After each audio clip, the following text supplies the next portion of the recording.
तो चलिए नमस्कार साथियों। तो कैसे आप सभी, आशा करता हूँ आप सभी लोग अच्छे होंगे। तो आज का जो हमारा टॉपिक है 12th क्लास एनसीईआरटी इंग्लिश का poetry section chapter 3 now the leaves are falling fast, यानी कि एक ही वीडियो में आपका पूरा चैप्टर का संपूर्ण तैयारी मैं कराने वाला हूँ। पहले हम लोग इसके बारे में जानकारी हासिल करेंगे कि इस किताब को यानी कि पोएम को लिखा किसने है, और उसके बाद जो हमारा समरी रहेगा, उसके बाद जो हमारा ऑब्जेक्टिव सेशन चलने वाला है। तो चलिए बढ़ते हैं हम लोग अपने टॉपिक की ओर। हमारा जो टॉपिक है वो now the leaves are falling fast, यानी कि पोएट्री सेक्शन का चैप्टर 3। तो चलिए सबसे बारे में इसका जानकारी हम लोग ले लेते हैं। तो सबसे पहले रिटन बाई W.H. ऑडेन, यानी कि W.H. ऑडेन के द्वारा लिखा गया एक बहुत ही खूबसूरत पोएम है जिसका नाम क्या है, now the leaves are falling fast, जिनका जन्म जो हुआ था 1907 ईस्वी को इंग्लैंड में हुआ था और इनकी मृत्यु 1973 ईस्वी को USA में हो गई थी। Studied at Oxford university London, यानी कि लंदन के ऑक्सफोर्ड यूनिवर्सिटी से इन्होंने अपने पढ़ाई हासिल किया था। आगे जो हमारा है, he became a school master for a while, यानी कि कुछ समय तक इन्होंने स्कूल मास्टर के भी रूप में कार्य किया हुआ है। In 1937 the civil war in Spain he worked as ambulance driver, यानी कि 1937 ईस्वी में जब स्पेन में गृह युद्ध हो रहा था, उस समय W.H. ऑडेन जो थे एम्बुलेंस ड्राइवर के भी रूप में कार्य कर रहे थे। In 1939 he went to USA and settle there, यानी कि 1939 ईस्वी में वो अमेरिका चले गए और वहीं पे जाकर सेटल हो गए। आगे जो है, he was fond of words coining, यानी कि इन्हें शब्दों के संग्रह के लिए भी जाना जाता है। Won Pulitzer prize in 1948 for the age of anxiety, यानी कि द एज ऑफ एंग्जाइटी के लिए इन्हें पुलिट्जर प्राइज से भी सम्मानित किया जा चुका है। कब किया जा चुका है, तो 1948 में। He was a verse dramatic critic and a translator, यानी कि यह जो है एक नाटककार और क्रिटिक और एक ट्रांसलेटर यानी कि अनुवादक का भी काम कर चुके हैं, यानी कि अनुवादक के रूप में भी कार्य किया हुआ है। आगे जो है, his works is divided into 2 phase, यानी कि इन्होंने जो कार्य किया हुआ था उसको 2 भागों में बांट दिया गया है। पहला जो है ब्रिटिश फेज और दूसरा जो है अमेरिकन फेज। तो चलिए बढ़ते हैं हम लोग इनके कार्य पे। तो जो इनका है द ऑरेटर्स, यानी कि ब्रिटिश फेज में इन्होंने कार्य किया था ऑरेटर्स, वही अमेरिकन फेज में इसका नाम क्या हो गया है, न्यू ईयर लेटर। और दूसरा जो इनका कार्य है द डांस ऑफ डेथ, जो कि अमेरिकन फेज में क्या हो गया है, फॉर द टाइम बीइंग। और तीसरा जो है लुक स्ट्रेंजर स्पेन, और इनका अमेरिकन फेज में इसका क्या हो गया है, द एज ऑफ एंग्जाइटी, यानी कि द एज ऑफ एंग्जाइटी के लिए इन्हें पुलिट्जर प्राइज से भी सम्मानित किया गया है। एनदर टाइम, और वही अमेरिकन फेज में इसका नाम बदल कर क्या हो गया, द सीड ऑफ एचिली। तो चलिए बढ़ते हैं हम लोग। तो हमारा जो समरी है वो अब यहाँ पे समरी अब हम लोग देखेंगे। तो समरी में सबसे पहले यहाँ पे नाउ हो जाएगा। तो चलिए यहाँ पे now the lips are falling fast is lyric composed by W.H. Auden, यानी कि W.H. ऑडेन के द्वारा लिखा गया एक लायरिक है जिसका नाम क्या है, the now the lips are falling fast. In this poem the poet describes the frustration and loneliness in human life, यानी कि इस कविता के माध्यम से यह लोगों तक पहुंचाना चाह रहा है कि मानवीय जीवन का अकेलापन और उसके अंदर का frustration. He says that man doesn't fulfil his desires because he has to die a day, यानी कि उनके अनुसार जो मनुष्य है अपनी इच्छाओं को कभी पूरा नहीं कर सकता है, और अपनी इच्छाओं को पूरा करते करते स्वयं वो एक दिन मर जाता है, लेकिन उसकी इच्छाएं कभी पूरा नहीं हो पाती है। This poem suggest us about the death of human like falling of leaves, यानी कि इस पोएम में कवि हमें सजेस्ट कर रहे हैं कि मानवीय जो जीवन है उनकी मृत्यु कैसे हो जाती है। जैसे कि पेड़ के पत्ते अपने पेड़ से जुदा हो जाते हैं, वैसे ही मनुष्य का शरीर से उसकी आत्मा जुदा हो जाती है अपनी इच्छाओं को पूरा करते करते।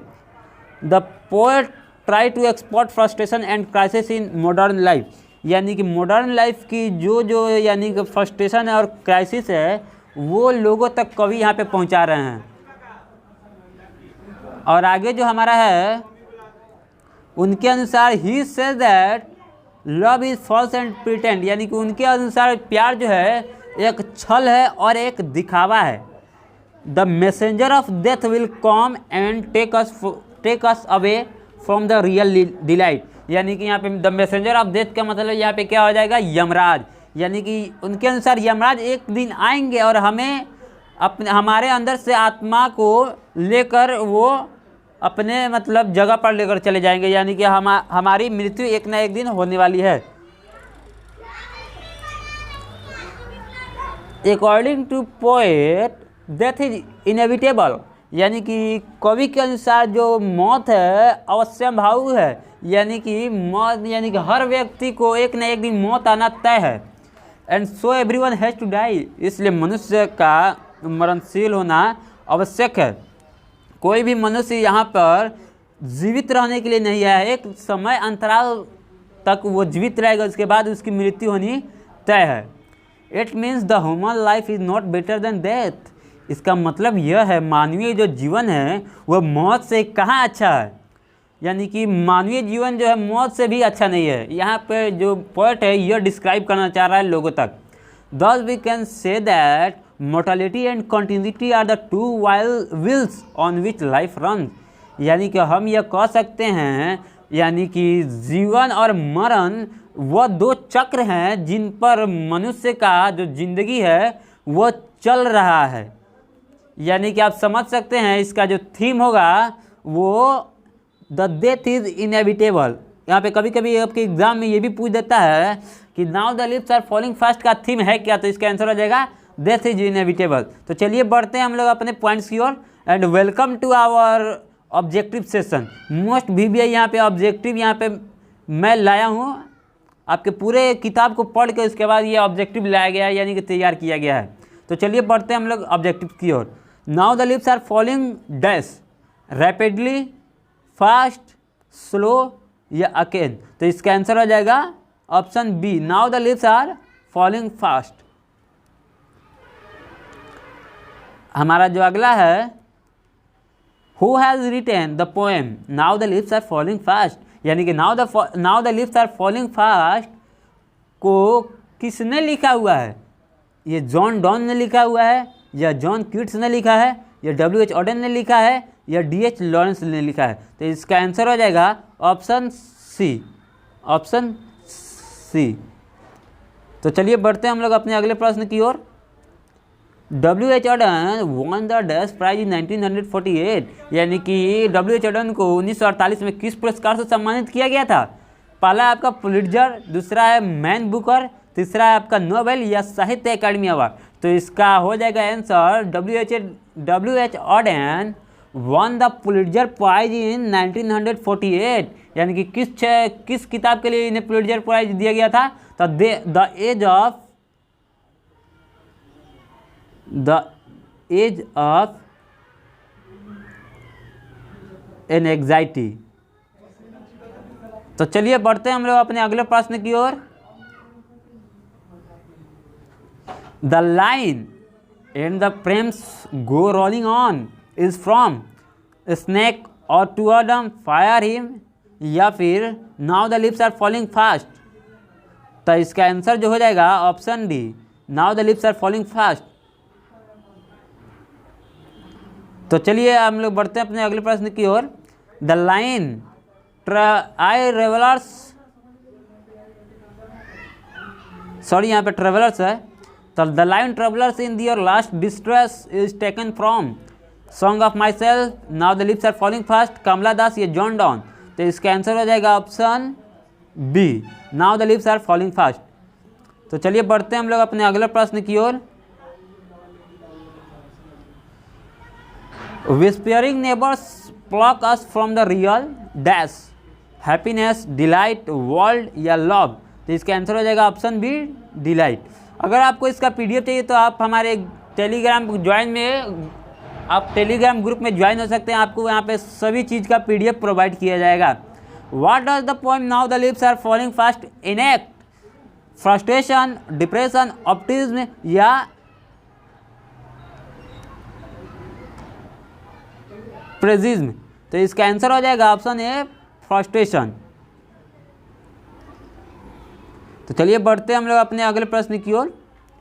And the nightingale is dumb and the dash will not come. Option A trolls, प्रेम, एंजल या डिस्ट्रेस। तो इसका आंसर हो जाएगा ऑप्शन सी। चलिए बढ़ते हैं हम लोग अपने अगले प्रश्न की ओर। For which creation was W.H. Auden awarded the Pulitzer prize. यानी कि W.H. Auden को किस क्रिएशन की वजह से द पुलिट्जर प्राइज से सम्मानित किया गया था। The orators, the dance of death या द एज ऑफ एंग्जाइटी या लुक स्ट्रेंजर। तो इसका आंसर हो जाएगा the age of anxiety. The age of anxiety के लिए इन्हें पुलिट्जर प्राइज से सम्मानित किया गया है। आगे है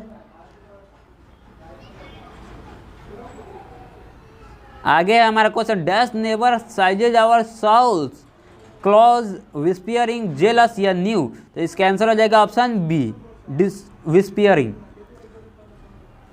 चलिए तो आगे हमारा जो है trolls is an ugly creation in dash mythology. यानी कि इसका ऑप्शन हो जाएगा ग्रीक, रोमन या स्कैंडिनेवियन या फिर मेसोपोटामियन। तो इसका हो जाएगा आपका आंसर स्कैंडिनेवियन, यानी कि ऑप्शन सी। आगे जो है हमारा nurses to the graves are gone is from an epitaph or to a term now the leaves are falling fast या द सोल्जर। तो इसका आंसर हो जाएगा ऑप्शन सी। चलिए बढ़ते हैं हम लोग अपने अगले प्रश्न की ओर। अगला जो हमारा प्रश्न है, the poem now the leaves are falling fast is all about planet, earth, universe या ह्यूमैनिटी। तो इसका आंसर हो जाएगा ऑप्शन डी, ह्यूमैनिटी। चलिए बढ़ते हैं हम लोग अपने अगले प्रश्न की ओर।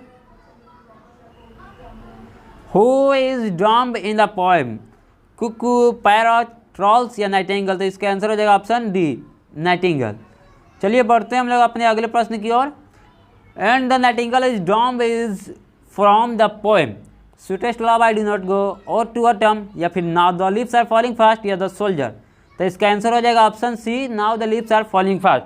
तो चलिए आज का जो हमारा सेशन यहीं पे होता है ख़त्म। तो अभी तक आप हमारे चैनल पे नए हैं तो जल्द से जल्द चैनल को सब्सक्राइब करें और आप बेल आइकन को दबाना ना भूलें। अगर अभी तक आप हमारे चैनल को लाइक, शेयर एंड सब्सक्राइब नहीं किया है तो जल्द से जल्द अपने चैनल को लाइक कर दें। अगर वीडियो अच्छी लगी हो तो अपने दोस्तों तक शेयर करें और मिलेंगे हम लोग अगले वीडियो की ओर। तब तक के लिए जय हिंद,